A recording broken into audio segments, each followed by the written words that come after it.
Hello കഴിഞ്ഞ ദിവസം നമ്മൾ വുഡൻ സ്പൂണിൻ്റെ സ്റ്റിക്ക് വെച്ചിട്ടൊരു പീസസ് ചെയ്തായിരുന്നു. ഇന്ന് നമുക്ക് കുറച്ചുകൂടെ തിന്നായിട്ട് നമ്മൾ ബാംബൂ സ്റ്റിക്ക് വെച്ച് ചെയ്യാം. ഇത് നമുക്ക് ടൂത്ത് പിക്ക് വെച്ചിട്ടും ചെയ്യാം കേട്ടോ. അതാകുമ്പോൾ കറക്റ്റ് സൈസ് കിട്ടും. ഇത് ഇച്ചിരി വലുപ്പം കൂടുതലാണ്. അതിൽ നിന്ന് ഒരു പീസ് ഞാൻ ബാക്കിൽ നിന്ന് കട്ട് ചെയ്തിട്ട് പേപ്പറിൽ വെച്ച് നമുക്ക് റോൾ ചെയ്തെടുക്കണം. ഏറ്റവും ടാസ്ക്കുള്ള പരിപാടിയാണിത്. എത്ര റോൾ ചെയ്താലും കറക്റ്റായിട്ട് നമുക്ക് കിട്ടത്തേയില്ല. ശരിക്കും ഞാനൊരു വീഡിയോ കടിൽ ക്ലൗഡിൻ്റെയൊക്കെ അവരുടെ ആ ഒരു പേജിൽ നിന്ന് കണ്ടതാണ്.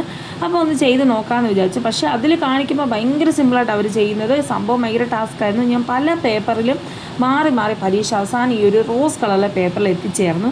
എന്നിട്ട് നമ്മളത് ഒട്ടിച്ചതിന് ശേഷം ഒന്ന് ജസ്റ്റ് കമ്പൊന്ന് ഒടിച്ചു കൊടുക്കണം. ആ സ്റ്റിക്ക് ആ പേപ്പർ കീറിപ്പോകാൻ പാടില്ല. അതൊന്ന് ഒടിഞ്ഞ് കിട്ടണം. പക്ഷേ ഞാൻ കുറേ ട്രൈ ചെയ്തു. പേപ്പർ കീറാതെ ഒരെണ്ണം പോലും സെറ്റാകുന്നില്ലായിരുന്നു. അവസാനം ഞാൻ ഇങ്ങനെ ഒന്ന് ഒപ്പിച്ചെടുത്തു.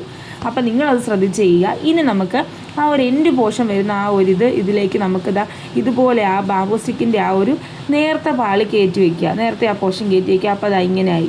പിന്നെ ഞാനത് ഒരു തരത്തിലൊന്ന് അഡ്ജസ്റ്റ് ചെയ്ത് സെറ്റ് ചെയ്തു. പിന്നെ അത് നല്ല പ്രസ്സായി കിട്ടാൻ വേണ്ടിയിട്ട് അകത്തോട്ടൊരു ചെറിയ പീസ് കൂടെ കയറ്റി വെക്കുന്നുണ്ട്.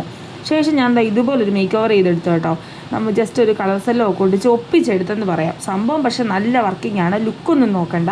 പെർഫെക്റ്റ് സാധനമായിരുന്നു. നന്നായിട്ട് എനിക്ക് മുത്തെടുക്കാൻ പറ്റുന്നുണ്ടായിരുന്നു. നല്ല കുഞ്ഞു മുത്തുകളൊക്കെ എടുക്കാനായിട്ട്, നല്ല കുഞ്ഞു സംഭവങ്ങളൊക്കെ എടുക്കാനായിട്ട് ഇത് ഭയങ്കര യൂസ്ഫുള്ളാണ് കേട്ടോ. സംഭവം എനിക്ക് ഭയങ്കര ഇഷ്ടമായി. എന്തായാലും കൊള്ളാം. അപ്പോൾ നിങ്ങളും ട്രൈ ചെയ്യുക. അപ്പോൾ വീഡിയോ ഇഷ്ടപ്പെടുവാണെങ്കിൽ ചാനൽ സബ്സ്ക്രൈബ് ചെയ്യുക, സപ്പോർട്ട് ചെയ്യുക. താങ്ക്